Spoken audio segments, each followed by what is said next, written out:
are little pigments. The only thing we know, we get patronized by some big giants. And then we know how to crawl over their shoulder. And when we crawl over their shoulder, each one of our pygmies crawls over each other. And that's how we climb the mountain. And you know, it's such a profound insight. His name was Dr. Benjamin Augusta. And I owe him an awful lot for not only giving me an understanding of how electronics work, but also create an environment where we all had fun. So I still remember him, and he inspires me. So we are all little pygmies. And the pygmies, the thriving pygmies, has little ego. So they can do away with the ego and learn to crawl over the other. That's how we make progress. So, with that bit of an introduction, we are going to talk to you something that would be of interest to you. The second topic is transitioning VLSI to ULSI and the development dynamics. I happen to have the fortune to lead the industry in that effort with the help of an incredible number of my colleagues who were not only very enthused, but they contributed immensely to this dynamics. And I was fortunate because the management decided to provide me the opportunity to lead in this scheme of things to transform VLSI into ULSI. In my career, that was the greatest joy of experience of working and the greatest sense of accomplishment.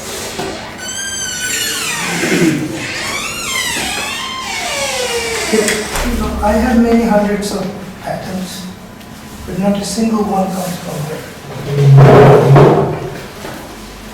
That's because IBM decided to keep it as a trade secret for many years and did not want to patent it so that it becomes public knowledge. And that's a business decision, that was not an academic decision. I tried to turn around that decision, but I didn't succeed. But that was relatively unimportant. What was important was that we made an incredible stride, almost a decade before the industry, to transform VLSI to ULSI. And I had a very large group of people who were asked by the higher authority to work very cooperatively to make this happen. And the background of this was our research has been warning for years that the original bipolar, the so-called ECL and T-square-L logic, has its own limitation, had its own limitations. Even though they were high performance, the bipolar cannot be scaled very effectively. And both T-square-L and ECL logic although they're extremely fast, they require a huge amount of energy. And back in the 360 days, late 360 machines, I don't know how many of you were aware of it. They were big machines. You know, these machines used to work for churning out a lot of data and taking care of these big companies, power plants, insurance, banks, all these kind of things, which requires a lot of data manipulation. And they're big, they're huge, and so much energy required to make them work. Because you know the way those big machines used to have these big reels of memories, you know, the magnetic tapes, that occupies 10 times the area. You know, if you really have gone into one of those, 10 times this room size, just the storage, you know, typical in an industrial environment. And then there's all these pipes underground, cooling pipes. Everywhere. You know, there are these workstations and the big machines, the big center, it's all air conditioned, it's all power. And we run into a huge amount of problem maintaining them, because IBM not only used to sell the machines and softwares, it's all bundled, the hardware, software, service, everything was bundled together. It's all together. So, you know, these big corporations will pay zillions of money to make things work, and of course, since IBM and their crew will handle everything, you know, so they can just do the work they need to do, including software, including services, including everything. So that was the business model. The problem was that we have been warned and educated that bipolar is not going to last very long. So what's the alternative? Well, you know, we went to the FET technology, and then even in FET, as you know, we talked about some simple FET switch, right? And both PFET and FET, NFET, which is, you know, historically started as a PFET, then you went to NFET. There's still too much power, so everybody focused on CMOS. So, CMOS, yes, we can scale the FET, yes, we can do this, yes, we can, you know, it's more efficient power-wise. So let's build all kinds of circuits, CMOS circuits, and you know, memory and device and logics, and put the system together. That was fine, except CMOS is not as fast as ECL. So the managements were unhappy. So this is, you know, the businesses are growing and looking big, and they need more crunching of data, more faster, more efficiently, and we can't deliver it. We want to deliver it in the bipolar route, it's just too damn expensive, pardon my words. So what do we do? Then somebody says, well, we'll scale the CMOS. Scale the CMOS, all right. Started off 2-micron CMOS, went down to 1.5 micron. Then we had a big task force. I spent 2 years in research center with a team of people from my end. And we all worked together to make a 1-micron technology. But the 1-micron technology at that point was X-ray lithography, because that's what IBM developed. Because they didn't have a way of printing anything more than 1.5 micron, anything more than that. There was no tools. There was nothing available in the industry. So we went to X-ray lithography, and it was very commercial. Because you had to make special masks. It's very commercial, and we developed X-ray lithography in IBM, within IBM. IBM spent many millions of dollars to develop X-ray lithography. There was not industry, there was not anybody else. But we showed the feasibility of one-micron technology, but that was not manufacturable, because at that point, we had to install them in the foundry with all this X-ray lithography tools, were incredibly expensive. So what do we do? Well, there will be a topic I'll tell you called sub-lithographic patterning. In other words, given a certain amount of lithography tool sets that are available to do production tools, what can we do to create patterns with significantly reduced image than what we can print? There were some ideas. My colleagues and I, we had some inventions on that, but that's a topic I'll cover another day. But the story of it is that we ended up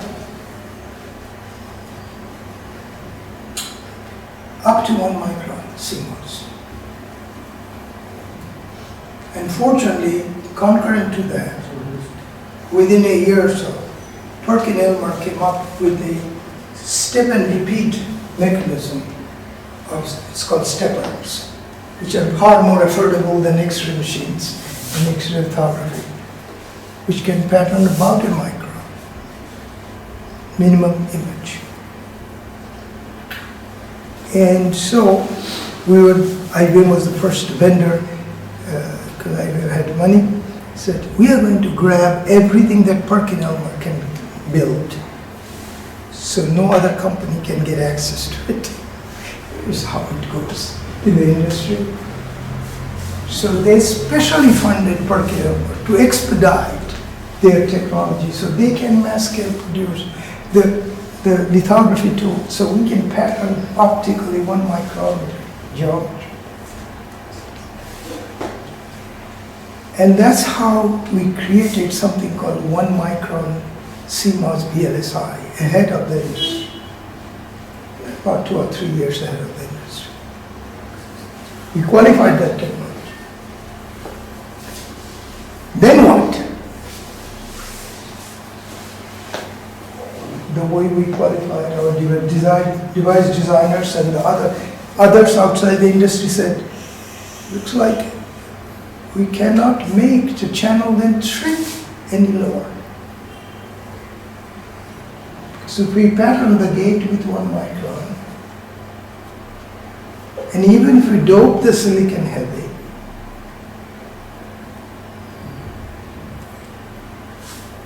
we are merging the source and drain.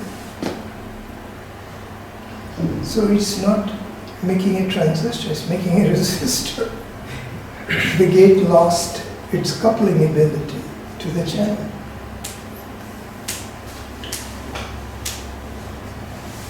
Is this what's going to end CMOS?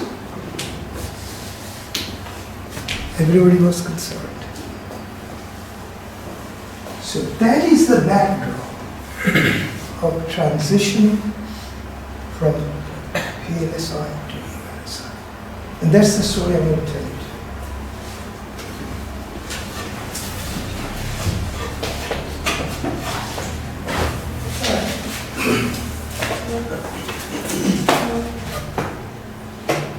So what happens? We're concerned, and that's the environment. This is the VLSI time frame. At that time in IBM, CMOS technology has been established for logical memory. And we are taking all kinds of part numbers. Except that our system guys are not happy because they're not fast enough.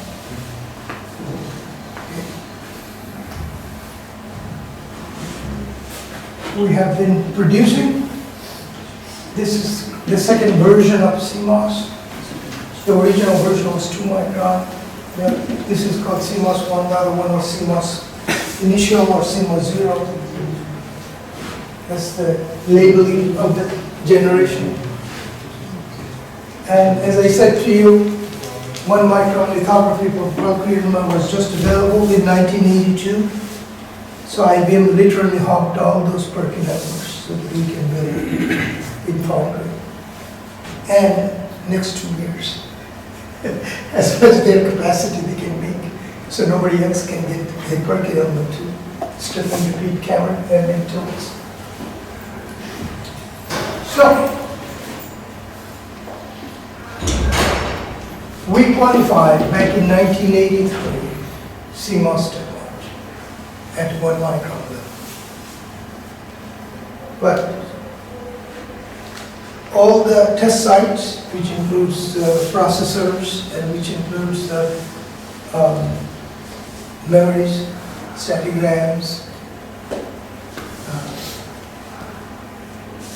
not good enough for system performance.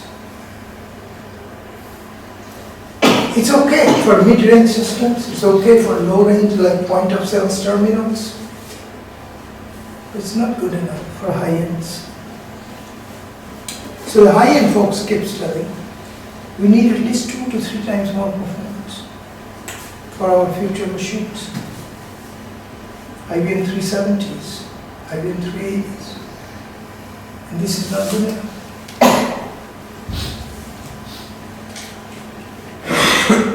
The execution of instructions are slow. The executions of data fetch is slow. You know, you need the whole shebang of things.